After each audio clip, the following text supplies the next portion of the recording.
No. Okay, so yeah, so like I was saying before, I'm really excited to see all of y'all here. My name is Brittany Ferguson. I am a PA. PA stands for physician assistant, or recently lobbied changed to physician associate. We are medical providers, trained in primary care, do things like diagnose, write prescriptions, a lot of the same things that doctors and nurse practitioners do. And so primary care trained, but I just spent the last 8 years of my career practicing psychiatry at Grady Health System. And just recently, 3 weeks ago, switched full-time over to academia, teaching the future generation of PAs. So today I'm going to be talking about WandaVision and the psychology of grief, WandaVision being the Disney Plus series. So let's get into it. Oops. All right, so my self-assigned objectives for today were to convince y'all to view superheroes as an allegory for the transformative process of grief, to define grief and distinguish it from associated terms, and to introduce WandaVision and highlight its representation of grief. We're going to consider some differential diagnoses, highlight treatment options, and then save some time for open discussion. So hopefully this goes without saying, but spoiler warning, if you haven't watched all 9 episodes of WandaVision and you don't want to know what happens, this is your time to leave. I didn't stop myself from talking about any aspect of the show. What do these superheroes have in common?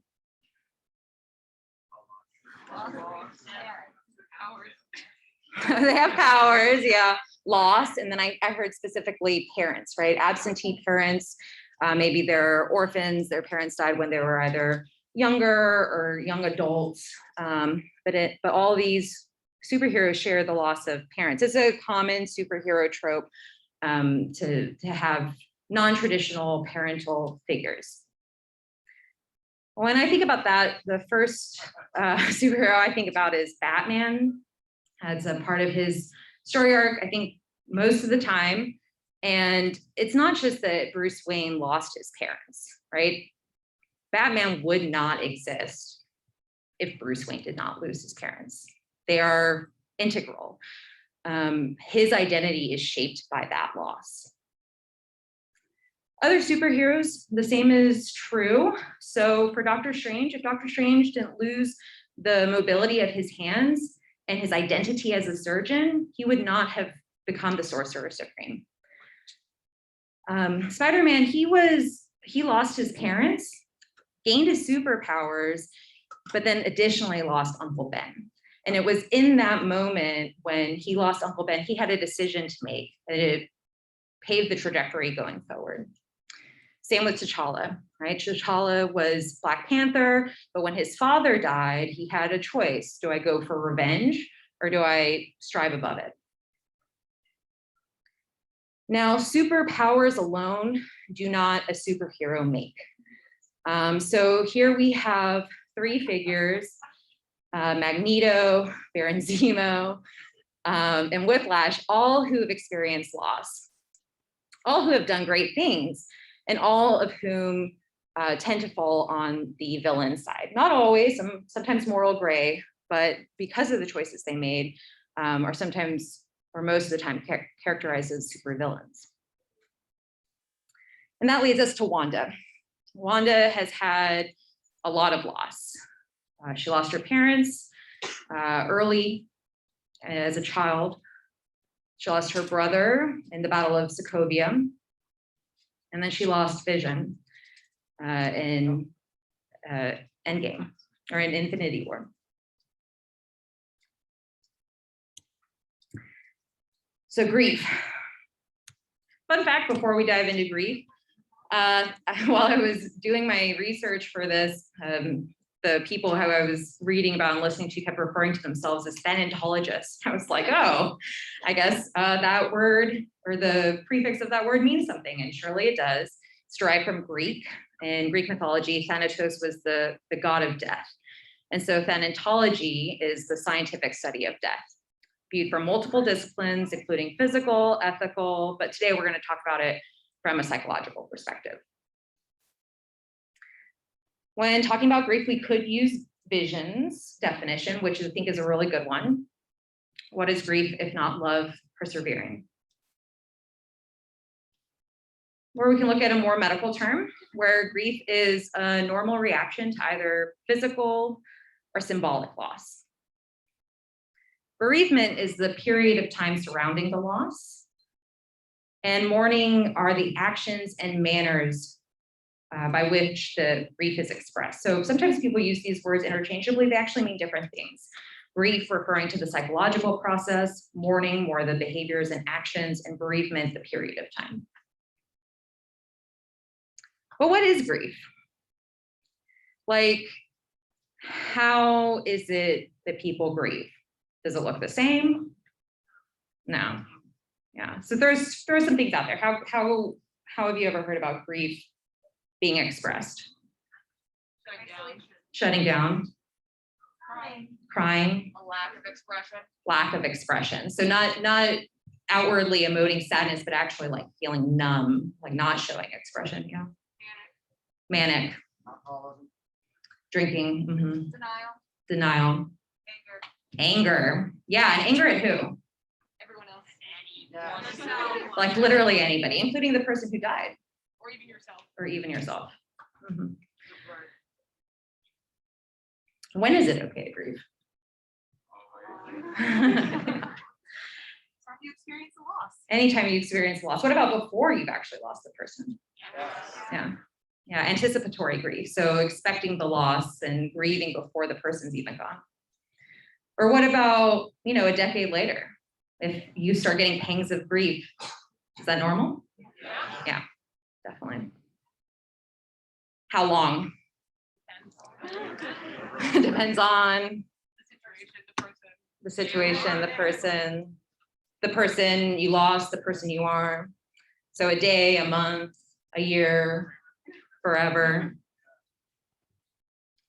Oh, they're experts. I like it. And where is it okay to grieve? That depends on the situation, I think. Yeah. Depends on the situation. You want to say more? It should. I think that socially there are acceptable forms of grieving, and I think those change with society, but there is socially acceptable grieving and there is socially unacceptable grieving. Whether that's all right and ethically okay is another question. So whether or not it's okay, we as a society, we as a people, we end up forming as a collective what is okay. Yeah, so you're getting right to my next point. There are these sociocultural norms, right? So the way grieving is expressed in different groups in different countries, it could be different. I can say, for myself, this is, you guys like my kitty cat. This is Edith. This is my bug. This is my personal story of grief. My kitty cat, I had moved to my current house, and I don't know, I had like a cat door. I went out of town for the weekend. I came back, she was missing. She was missing for 5 weeks. And I spent all of my time looking for her. I had a lot of friends that were really, really supportive. They helped me put up signs, they were really dedicated. I also had friends and family members who were just like, come on, Brittany, it's a cat. But my cat is my family member. And I was really sad when she was missing. I did find her. She is safe at home as we speak. But it was really gross, having to navigate not only my feelings of grief for my lost kitty, but also managing the expectations of my friends and family members, and doubting myself if it was okay to feel my feelings. So my example is a cat, right? People who have lost friends, parents, children, they have these same experiences. And I think the reason is because grief is taboo. We don't want to watch people suffering. It's a very natural reaction, I think, to see someone hurting and be like, it's okay. you're okay. But that can be really discounting to the person who's grieving. So this is the science track, and I felt like I needed to put, some really scientific charts in there for you guys. And this is a chart that represents the percentage of people that you love that will die.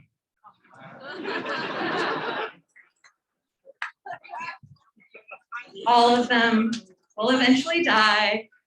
Science, you're welcome. So grief is not an if, but a when. I don't think any of us are gonna make it through life without experiencing grief if we talk to people ever. So you guys are the experts. I know you guys are gonna get 100% on this quiz, but let's do it anyways. I'm gonna ask you guys about some situations, and I want you to tell me whether or not it counts as grief, or that it could qualify for grief. All right, so Drax lost his wife, his children. Would it be reasonable to say that Drax could have gone through grief? Yes. Yeah, 100%. Okay, easy peasy. Captain America went into the ice, came back out. Swing dancing wasn't a thing anymore. In very fringe groups. There are these small computers, but what are computers? So he lost his culture. Yeah, he lost his era, the culture of his era.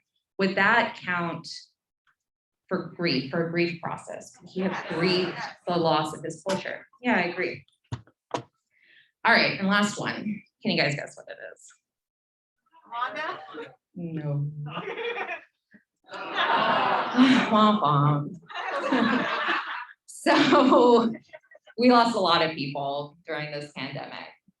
A lot of people lost jobs, along with it, maybe their identity. We lost the ability to interact, connect in the ways we were used to. I don't know about y'all, but I was a part of the virtual DragonCon last year. I still felt the loss not being able to be here with all of you. But what do you guys think? Yeah. All right, now it's this one. So does Wanda count as grief? Yes. All right. So this brings us to WandaVision, the show that we're talking about. I want to point out that the creator of the show said that when the story was pitched, it was always going to be a story about grief. And specifically that they wanted to use the 5 stages of grief. Have you guys heard of that? Yeah, to map out the story arc. So the 5 stages of grief, also called the Kubler-Ross model, after the Swiss-American psychiatrist Elizabeth Kubler-Ross in her 1969 book, Death and Dying. The 5 stages, we're going to go through each of them and how we saw them in WandaVision, but denial, anger, bargaining, depression, acceptance. So kicking it off with denial, I would say that, basically the entire show for most of the episodes was denial. Wanda literally created an alternate reality to deny the reality of Vision being gone, to deny that the snap ever happened. We also see some denial in other ways, like, for example, she gets pregnant, she delivers, the kids grow up to 7 or 8, and it's just sort of taken as oh yeah, this is just how it is. It's like magic denial, but there's a lot of denial of reality there. And even when her brother shows up, recast as the Fox actor, Evan Peters, she's just kind of yep, totally, that's my brother, got it. What about anger? So we see her angry quite a bit. When she starts being suspicious of Monica Rambeau as a sword agent and expels her from the Hex. Directed at Sword again when they're putting in drones. And even at one point with Vision, when he's starting to question, Wanda, what are you doing? What's going on here? I know that you know. Bargaining, I mainly saw this in the episode where they send the drone and she takes it out of the hex and she says to the sword agents, this is like the one time I'm gonna tell you, leave me alone, I'm gonna leave you alone. And Monica says, you know, you trust me on some level, come on, I know I can help. What do you want? Wanda says, I already have everything I need, get out of here. Depression, we mostly see this in the second to last episode. I think it's sort of a little bit of a hokey representation of depression, but I believe that that's what they were going for. So she's sleeping in late, eating cereal, but with some specific things that she says to her kids are like, oh, I'm just resting my eyes, just a case of the Mondays.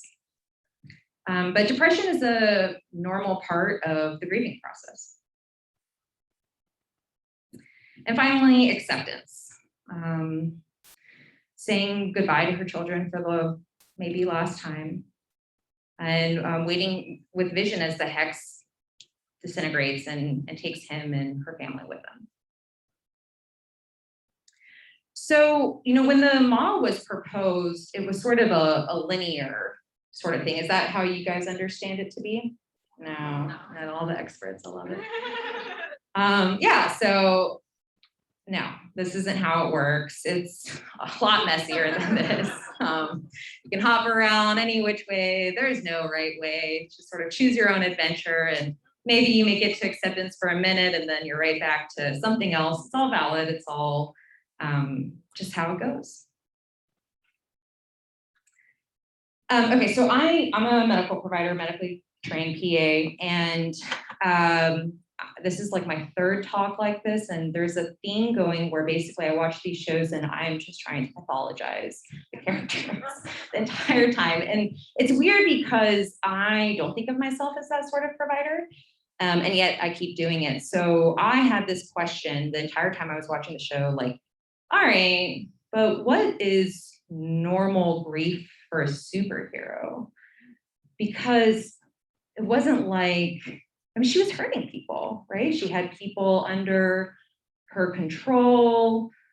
She had made this entire alternate reality, but we don't have evidence-based guidelines for diagnosing grief in superheroes or saying, you know, what would be within the realm of how that could manifest.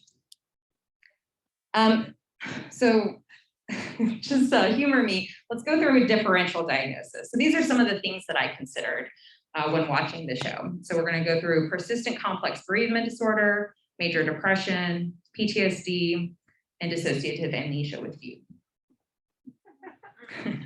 To do this, we're going to use the DSM, sort of the Bible of psychiatry, where we work really hard to come up with ways to agree upon diagnosing disorders that we made up.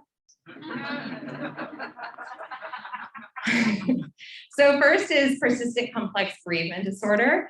This actually isn't an official diagnosis yet. It is currently in the conditions for further studies. There's been a big push to research this more, understand it better. Other names it goes under is like complicated grief,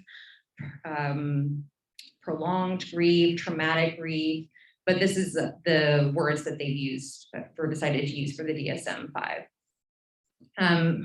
So there's kind of a lot going on here. You have to have the death of a person that you're close to, longing for the deceased, intense sorrow, preoccupation with the deceased, preoccupation with death, difficulty accepting the death, bitterness, anger. I'm actually going to just stop there though, because you have to have it for 12 months.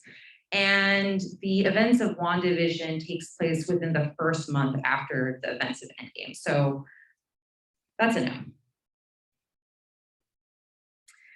Next, we have major depression, which I think that they did a fairly good job of representing in Endgame with Thor. but we'll walk through the diagnostic criteria. So you have to have depressed mood or anhedonia, which is a decreased interest or pleasure, plus 5 or more of the following. Appetite change, so it could be increased appetite, decreased appetite, increased weight, decreased weight, insomnia, hypersomnia, psychomotor changes, loss of energy, feeling worthless or inappropriate guilt, decreased concentration or indecisiveness, or suicidal thoughts, ranging anywhere from thoughts about maybe it would be better to be dead to a plan to taking action. So we talked about how the show represented depression, and we also talked about how depression is a part of trauma. That's really all I saw in the TV show. So I'm going to say no, we shouldn't consider major depression as a diagnosis for Wanda.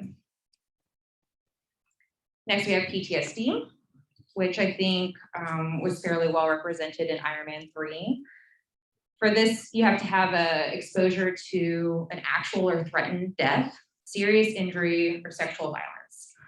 And I guess I want to point out here actually that PTSD and grief, diagnostically, they have a kind of intertwined history. When people were researching for PTSD, they were actually researching bereaved or people who were in bereavement or going through grief. I'm using my own words wrong, but and so it's been sort of messy trying to tease these apart and just sort of the way that they've gone about clarifying these diagnoses, because a lot of people would argue that you can have PTSD from things that fall outside of the context of this strict definition. But this is what is in the DSM. And so to meet criteria, you have to have had either a direct experience, witnessing in person the trauma. You could also have learned about it, but it can't be like you learned about it on the news or you learned about it from a neighbor. It has to be that you learned of the experience of a close friend or family member for this diagnosis, for this definition. Also, first responders and police officers could meet criteria by their repeated and extreme exposure to details, like either arriving on the scene of a death or being told about deaths or sexual violence. Additionally, to consider a diagnosis of PTSD, you have to have the following symptoms. So you have to have one or more intrusion symptom, intrusion meaning it comes to you when you don't want it to, when you least expect it. This could be in the form of memories, dreams / nightmares, flashbacks, meaning having the experience that you are literally back there, like you feel like you are back in that time and place when the trauma occurred. Or triggers, and triggers isn't what's in the DSM, but I'm using that word because I think that what it describes is being exposed to something that reminds you of the trauma and having a physiological response to it, either becoming very upset, panicking, it could range, but having a physiological or emotional response to something that reminded you of the trauma. Then you have to have one avoidance symptom, and so this can either be internal or external. Internal meaning like my thoughts, avoiding thinking about the trauma, or external, avoiding people, places, or things that remind me of the trauma. You have to have 2+ alterations in cognition or mood. So forgetting important details of the trauma, having negative beliefs or emotions related to the trauma, having distorted blaming, like putting emphasis blame on one person out of proportion to the reality, feeling estranged, or loss of interest or pleasure. And finally, 2 alterations in arousal or reactivity, irritability, self-destructiveness, hypervigilance, that's like looking around, seeing danger on every corner, an increased startle response. I won't do it right now and test y'all, but just like jumping at the out of proportion to the sound or the stimulus, poor concentration, and sleep disturbance. So Wanda definitely has direct experience. Not only did she have to kill Vision herself, then watched Thanos kill Vision. She also had the experience of having her life taken away, right? She was a part of the snap. She was gone for 5 years. We did witness her seeing some flashbacks, having conversations. These were on 2 separate occasions, but having conversations with Vision or her fake brother and turning back to them and seeing them as she saw them when they died.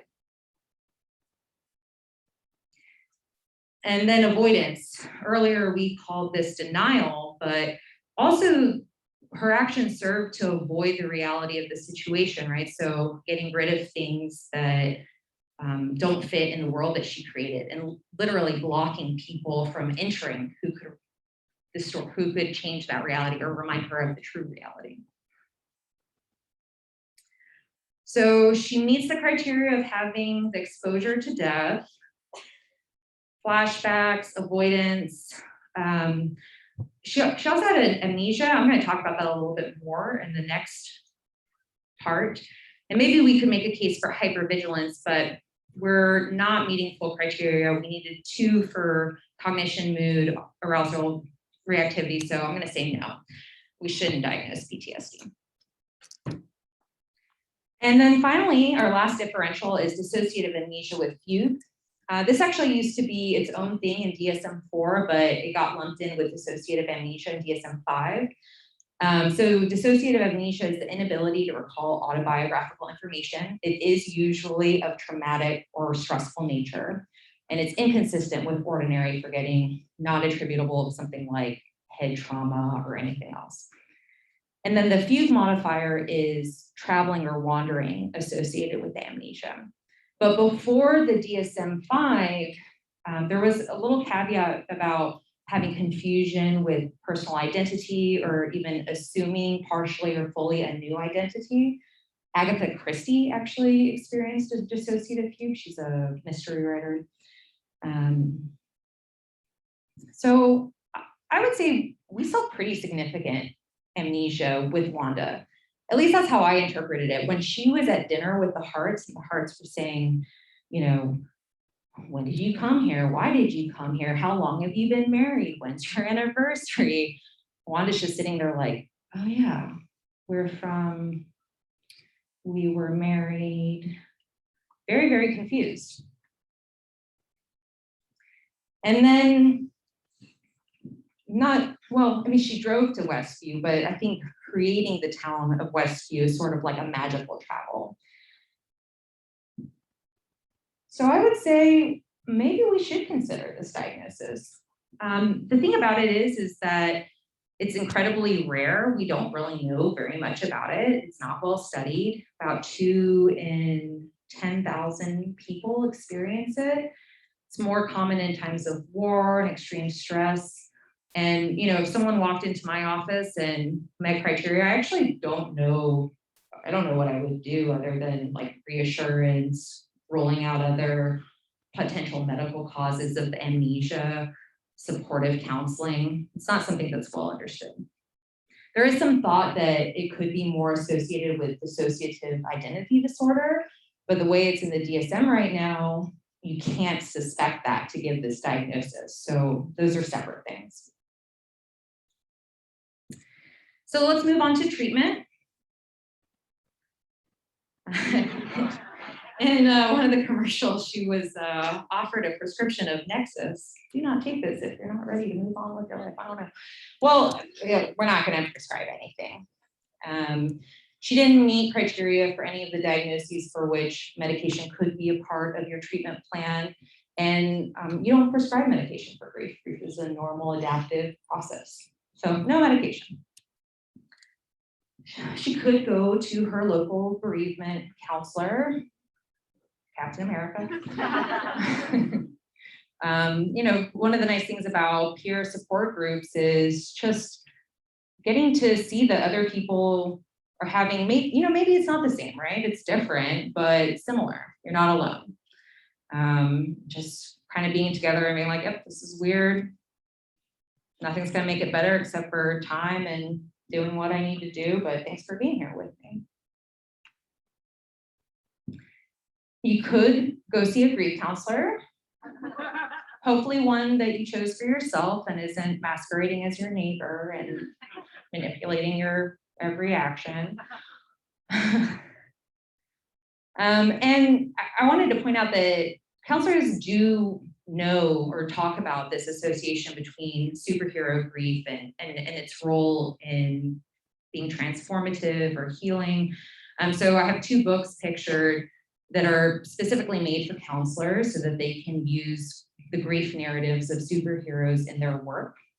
For people who might not be interested in the books, there's also the middle picture is a podcast of an interview with Dr. Jill Harrington. She's the author of Superhero Grief. I thought it was really interesting, talking about how to pull in these narratives into understanding grief and working through grief.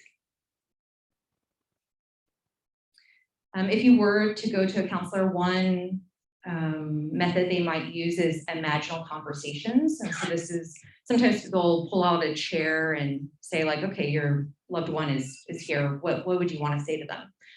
And I think it's sort of interesting that Wanda actually did this for herself. Westview was sort of a very large, magical, imaginal conversation with Vision. In that imaginal conversation, you might be prompted to express your regrets. Like, I really regret that I didn't have you teach me how to load the dishwasher because now you're gone and I like cannot freaking figure this out.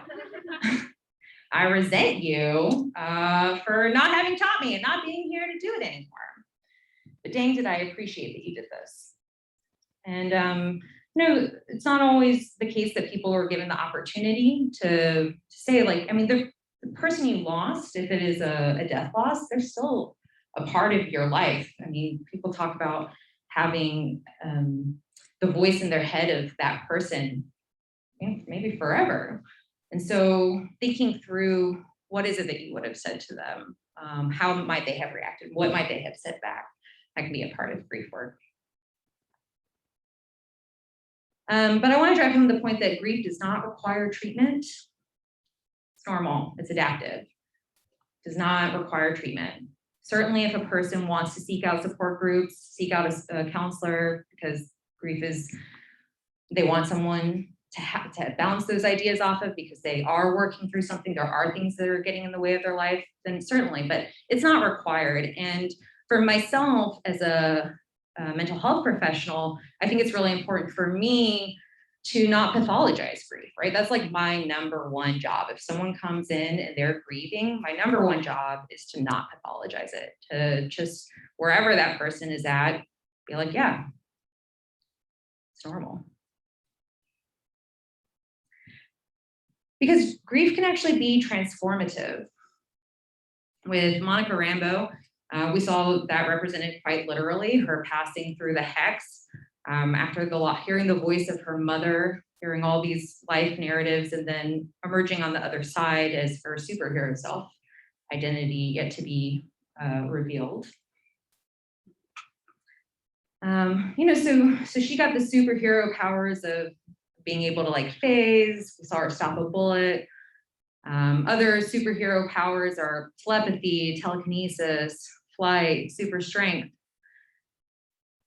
And I would argue that we can get superpowers as a part of our grief processes, building deeper empathy and compassion for others, being able to be more patient, maybe with ourselves or others, being a better listener, learning something we didn't know about ourselves, deepening our spirituality, forging stronger bonds,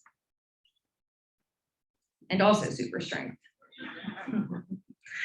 Being able to survive something that maybe before it happened, we didn't think we could overcome.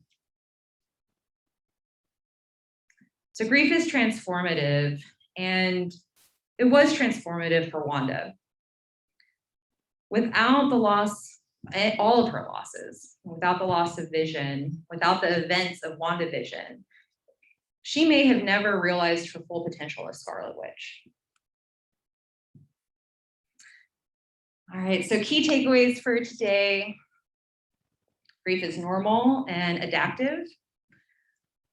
There's no right way to grieve.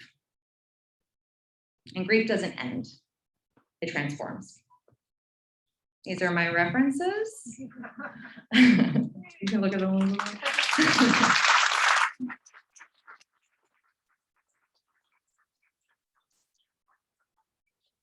So yeah, I'd love to open up to questions. Yes.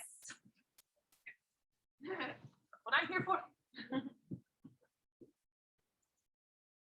What do you think WandaVision got wrong?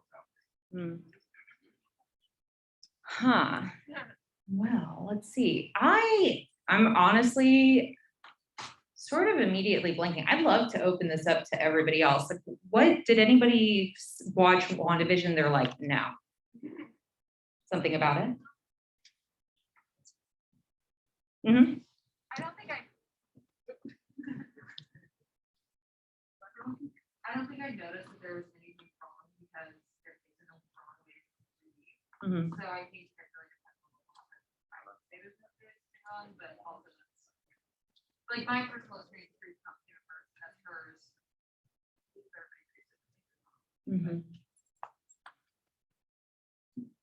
I think this was heading into a question or discussion point I had, which was the point at which grief does become pathological. Mm-hmm. And I honestly feel like Wanda maybe got off a lot easier from our perspective than she should have. I think that there is a wrong way to grieve, and that's when you torture hundreds of people for a month. And I think that leads into my question of whatever, one day, already a pathological problem. But I think that leads into Well, maybe I could just jump in right there. I know you wanted to also share what got wrong with it. Oh, I was kind of, sometimes it takes a second, I just turned it back on. Yeah. Okay. I was kind of something similar too. Like I was at a different WandaVision panel yesterday, and we were kind of talking about how it's like the question of, what did Wanda win anything? I don't know what she did. She now has the dark. Like she's now the book and straight into the sky witch. Maybe she didn't learn her lesson. Yeah. I mean, I allow Wanda to do whatever she wants. I love her to no end. So like she can do whatever she wants in my book. But like it's like more of the, is there consequence to the grief? Which is probably a future thing. Mm-hmm. Do you have a related question or a different question? So let me respond to the original question first, because you guys are jogging my memory. So if I were to say that WandaVision got anything that maybe wrong isn't the word, but like sort of like set off my like, I didn't really like the representation of depression, but I gave it a pass, right? Like, it's like, okay, this is the depression stage. They're just showing it cinematically. And then the other thing is that me and my boyfriend, we were talking about this a bit, because like I make him watch my talks like 10 million times before I come to you guys. And I think based off of what I read, that the creators said that they definitely wanted Wanda to end an acceptance, and that being like a moving on. And I think if that's how it comes across to other people, or if that was their intention, I don't think that that's right? Like, it's like Vision and her children will always be with her. You know, it's not like, okay, and that's done, moving on. And I don't think that that's actually how her narrative is going to go. I think we're going to see her children again. But to your point about does she have any consequences? What is pathological? Yeah, I don't know. I think it's really interesting. My thinking right now is like, if you have those sort of powers and you're going through grief, would it be reasonable to expect you to be able to be 100% in control of them, right? I mean, once she realized what she was doing, those actions were her own. But even then, I mean, her emotions are in a spiral. I'm not saying that what she did was okay, but I'm just saying I'm also not a superhero, or superpowered hero that can manipulate matter in people's minds. So it's interesting.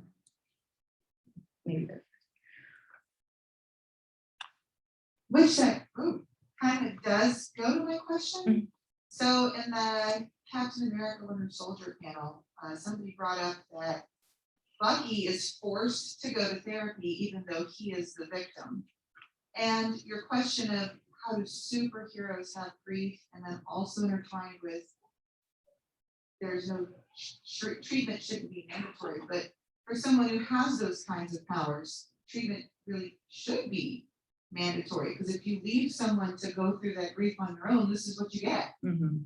So, I mean, do you agree? Or disagree? I mean, obviously we don't want to drug them, but they should be forced to work through something, maybe? I don't know. Mhm, mhm. Yeah, I don't know. I mean, I have been in the position before where someone was seeing me because they were court mandated to, and it always feels a little weird. Like I would never work in forensic psychiatry for that reason. Like my ethics just kind of like meh, you know. But if someone is seeing me because in those situations they always got to choose who they saw, right? And if they saw me, I was going to do my best to actually be helpful. So, you know, you're asking me, do I think it's okay to mandate treatment For superheroes. for superheroes? People that have those massive powers, as you said, are not in their right mind, Mhm. can we really hold her accountable for these things that she's doing when she has a diagnosable condition? Mhm. Yeah, I mean, I can just say, you know, if I'm in this fantasy world where the government's like, yeah, Brittany, we need you to come and treat these superheroes, my approach would be very much like trying to get their buy-in, right? So I feel like to me, it would be like sort of a government interest of the welfare of humanity who would need to make that decision. And then me as the provider, I would do my job to try and actually be helpful to them. I don't know why I'm like shirking away. I really don't. I mean, I know, I'm you don't want to violate sure. somebody's rights, but when you have someone with that much power, Yeah. Well, I think, sorry, on that point, I think that's kind of what plays, sorry, Trying to be no, better. it's tough. Open discussions are tricky. I think that kind of plays into the entire concept of what makes a superhero. I mean, Ben said it best. With great power comes great responsibility, and if you're, and I'm, you know, I understand grieving very well. I think what makes a hero in especially Marvel's eyes is the ability to take responsibility for your power and to reach out, and that is a part of what Wanda eventually does, and that's why she stays in the Heroes Guild instead of tipping over into the Villains Guild, and she eventually does take that. And that's ridiculous because she isn't taking that responsibility, Yeah. and that's what, that is a big part of that delineation, I think, Yeah. is if you're not gonna take responsibility for your own grief and for how it affects people, you stop being a hero. I think all of that's fair. And I guess I just want to point out, like, I think that this is an ethical dilemma, right? Like, it's not a clear, like, obviously, yes. And also this is what split the Avengers, right? So of all people, it was Captain America who was like, no, we don't need people regulating us. And Tony Stark being like, yeah, we do, you know? So interesting. Another question. Or topic, or Doubling comment. back a little bit to the mind control aspect. I would say there's probably some bargaining there as well, mostly with Wanda herself, bargaining that it's okay to continue doing this, as opposed to external bargaining. That's part of the process. What do you think? Can you say that again? What was the Like term? when she is fully aware, and you said her choice to continue mind controlling the people of town. Mm-hmm. You said it's sort of an active bargaining internally as opposed to externally. Yeah, I'm really glad you pointed that out because I really struggled with the bargaining, but I think you're 100% right. So when she's fully aware, they're like, yeah, you're hurting us. Like, we only sleep when you can. She's like, oh, but I gave you jobs, and oh, I'll, you know, take the hex down, and oh, but my family, 100%. I think, yes, I agree. Thank you for pointing that out. Okay, who have I made eye contact with and nodded at? Sorry, there's a lot happening. So one of my favorite scenes was probably the last one of the show, where I thought that everything was cool, and the next thing you know, she has a really dangerous one in her hand, and she knows her kid. So, the first thing that I thought was, how that whole process of grief, like we think it's going to end at acceptance, but we jump back and forth.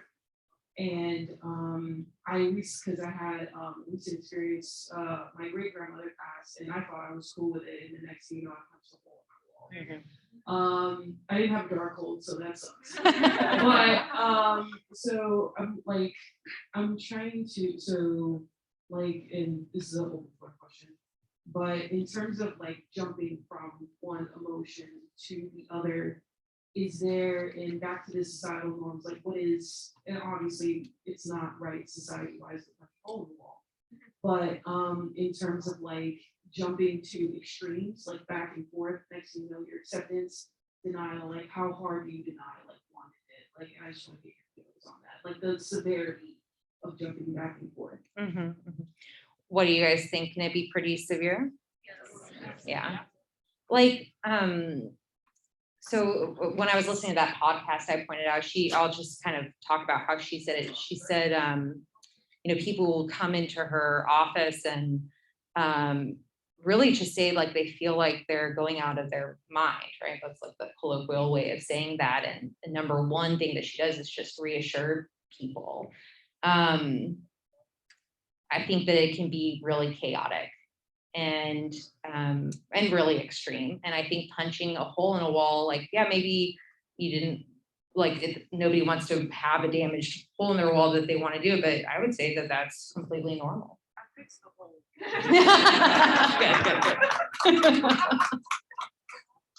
Right.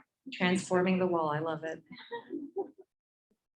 I was just gonna say, I think that we did actually see consequences for Wanda in the show, and I just think it's the lack of trust. So there were all these people who were really rooting for her, but you see their trust kind of crumble.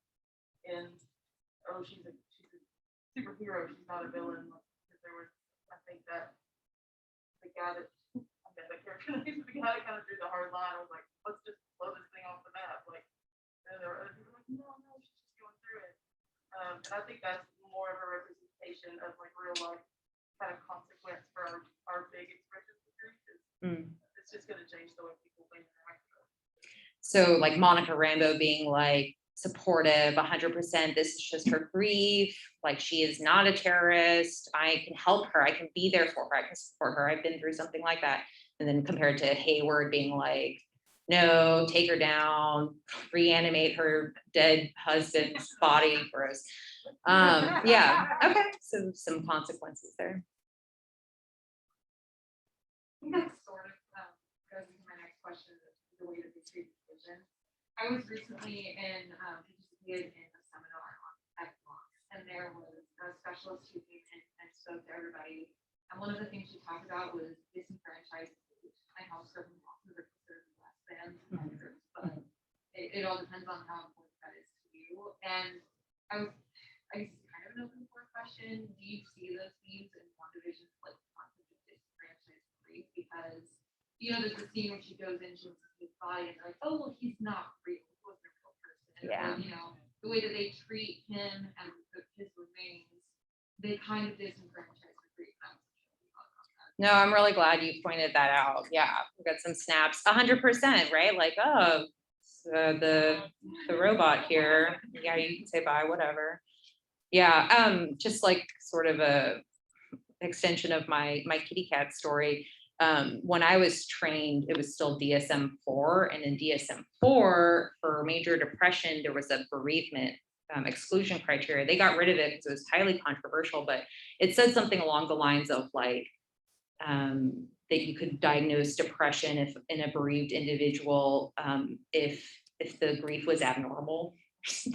I was like, oh, okay. And then it like gave no guidance for what was abnormal grief.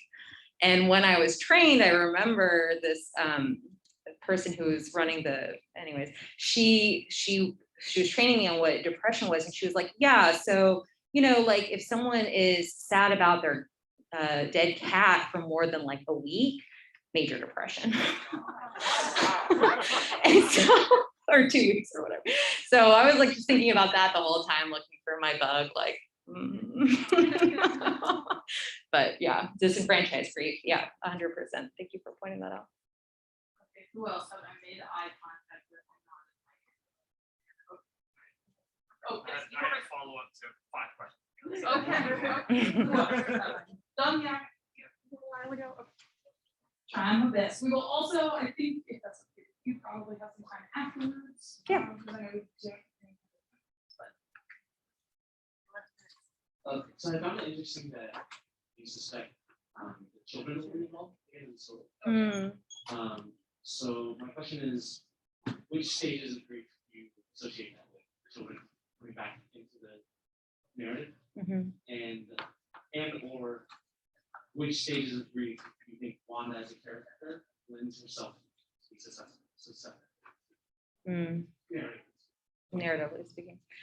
So I think for the children coming back into her narrative, I mean, like, one is just going to be magic, but if we're talking about from a grief perspective, I hope that it represents the staying power of the people that we love, right? That like in the end scene where she's like, family's forever, no one could really tear us apart.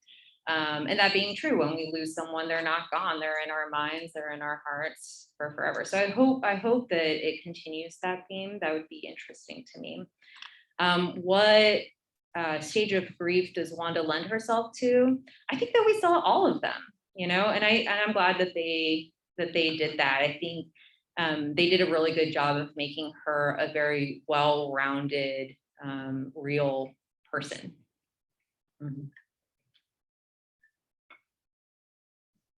So this is more of a philosophical question. But to what extent do you think maybe, like, for lack of a better term, unresolved grief plays in extended mood disorders or behavioral disorders that we might experience or we see in population, particularly within like children and adolescents? Particularly within children and adolescents, like the grief starting in children and then them being adults? Or? Yeah, well, the idea that we as a culture, we have these grief processes, but we also don't really have a lot of really acceptable ways to grieve. We don't grieve well as people. We don't, particularly here in America. And so there's a lot of what I would call unresolved grief that kind of sticks around that people kind of push down. Definitely. Avoid, and do you think that's going to come back up? And to what extent do you see like the prevalence of like mood disorders or behavioral disorders coming up as a result of unresolved grief? Yeah, that's a good question. So I definitely saw a lot of grief in practice, and it's honestly a little bit awkward as sometimes as a PA you kind of get lumped into being a medication prescriber. So I really worked hard to like have. When I left, I had about a 50% therapy caseload, but then 50% was like what I was supposed to be doing was medication checks, and that's not what I did. But so I'm sort of rambling about this because I tend to think in terms of major depression, PTSD, things like that, because those are the things that you can diagnose. You can't diagnose grief. And also, I don't want to pathologize it. For this complicated grief that we're exploring, I think the current thinking is that it isn't the loss of the loved one that is holding the person back. It is something else about how they're thinking about it. And maybe that is previous unresolved grief, or maybe it is informed by comorbid depression. And so with complicated grief, it's more like it has less to do with the loss of the loved one and more to do with negative or maladaptive ways of thinking and reacting to the loss. How will diagnosing like major depression and PTSD change when complicated grief becomes an official diagnosis? I'm not sure. It'll be interesting to see what the guidelines are, because I'm sort of rambling, but like a lot of our diagnoses overlap. And I'm not about giving people 10 diagnoses because our diagnostic symptom is all over the place. But I think thinking about it in those terms, right? Like complicated grief isn't just someone lost someone and then they're grieving 12 months later. It has to do with they're thinking about it, they're interacting with it, right? And so figuring out what's going wrong there and how they're able to live the lives they want. Mhm.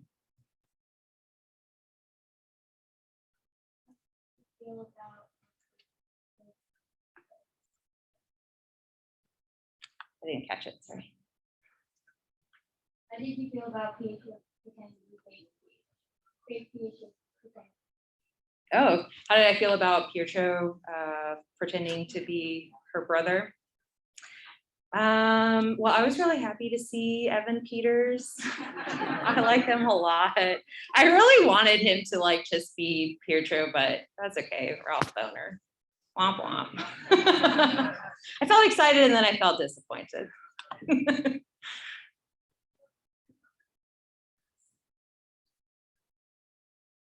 So, since the DSM was written, as designed as people like, don't have superpowers presumably, could you like, is there like any sort of like room for, I guess changing it a little bit and giving people with superpowers? So like, what I'm thinking mainly is, I don't know what it was, but one of the biggest part was self-destruction. Mm-hmm. Since Wanda had the power to destruct everybody else and take over an entire town, would that kind of fit in there? Because again, they have powers we don't.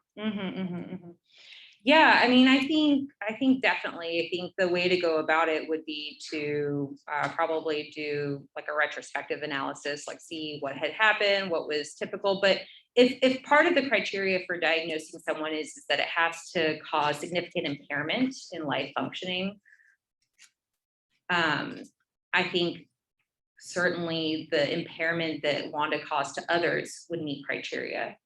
The reason why we didn't diagnose, though, it didn't have to do with the impairment. It had to do with like for complicated grief. Sorry, I keep not saying the actual name because I don't want to. Persistent something. It was the timing, right? So that's true for anybody. If you don't meet the timing, then you don't get the diagnosis. Or for major depression, she didn't meet all the symptoms. PTSD didn't meet all the symptoms. So the DSM is not all inclusive. It's things that we tend to see in patterns and that warrant us wanting to be able to talk about it in a way that we can talk about it. Like, yes, when I say PTSD, whoever we're talking about of these medical providers, we're talking about the same thing. We can research it because we're talking about the same thing. But there's a lot in the world that goes wrong that gets in the way of us living our best lives that is not in the DSM. And I'm not really about pathologizing every little thing. And I am about people still being able to get help and work through things. So, regardless of diagnosing, I think everyone could benefit from therapy. Everyone could benefit from thinking about, I've been in therapy. I'm never going to be done trying to improve myself. So, does that answer the question? Yeah. Okay.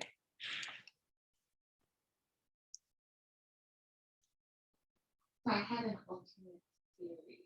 Okay. After. So the Cooper Ross grief or modeled on people who are actually given a diagnosis of cancer. They were themselves that. So it wasn't about people going to having lost someone and knowing the sort of affecting themselves, finding that acceptance that they were going to have. So this other guy is like Gordon, he came up with the task of learning the very first one is accepting the reality of the law.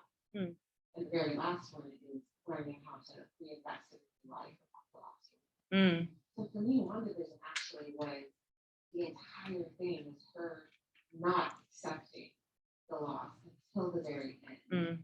And all of her anger was always when people tried to break through her new reality she created for herself. I actually think that's one of the really cool things about the show is that because she has superpowers, she is able to do what a lot of people want to do. which is create an entirely new reality for themselves where they have not lost their loved one. Mhm. And every time that's threatened, that's when she, you know, recoils, right? It's really angry about these things and lashes out. And it's really not until she's kind of faced with the reality that you're hurting people who have so much, you have to accept this other reality Mhm. for you to move on. Mhm. Because you're hurting people, that she finally accepts that. And she has to lose not only like accept the loss, but then lose her coping mechanism as well, where she didn't accept the loss. And yeah, I just sort of like throw it out there as another thing that could be going on too. Yeah, I really like that. I thought about sharing, there's a metaphor that gets used in trauma work and grief work a lot about, you know, a person's story isn't the last punctuation mark in a chapter. The narrative that we're writing of our life stories is multiple chapters. And so you can always go back and revisit it, and there's more chapters to come. So how do you work that loss into your life narrative, and what are those, how does it inform the next chapters? This is gonna be our last question. I'm very sorry. I thought it said you, right? Huh? Sure. Yep. And then we will be done. Sorry, we have run out of time. What we'll do. So in thinking about the other superheroes left over after Endgame and how they're portrayed in these Disney Plus shows, and I think so watching Falcon and Winter Soldier and how they are going through their own growth processes afterwards, not identified as grief, and then WandaVision, family and this idea. I wonder if you see in real life gender discrepancies in how people are, how their mental health is seen by the outside, how they're asked to do it. Yeah, I mean, I'm glad that you pointed that out. I'm wondering if you've seen those discrepancies. Yeah, definitely. I mean, in terms of grief, like, well, if we could go like all the way about all sorts of different diagnoses and how they're overdiagnosed in certain genders versus others. But in terms of grief, I mean, I think that there's societally acceptable ways for different genders to behave. And so that's informing it. And then the way that we view it and the way that we interact with it. And I think that whether we're a friend, a family member, or a caregiver, giving people permission, right? And sometimes giving permission is also like floating the idea of it, because I think in lots of situations I've seen it where, you know, until I float the idea of it, someone really didn't ever give themselves permission to consider it for themselves. So yeah, so I'm glad you pointed that out about, I'll have to think about it more specifically about Bucky and how those were portrayed differently. Well, thank you so much.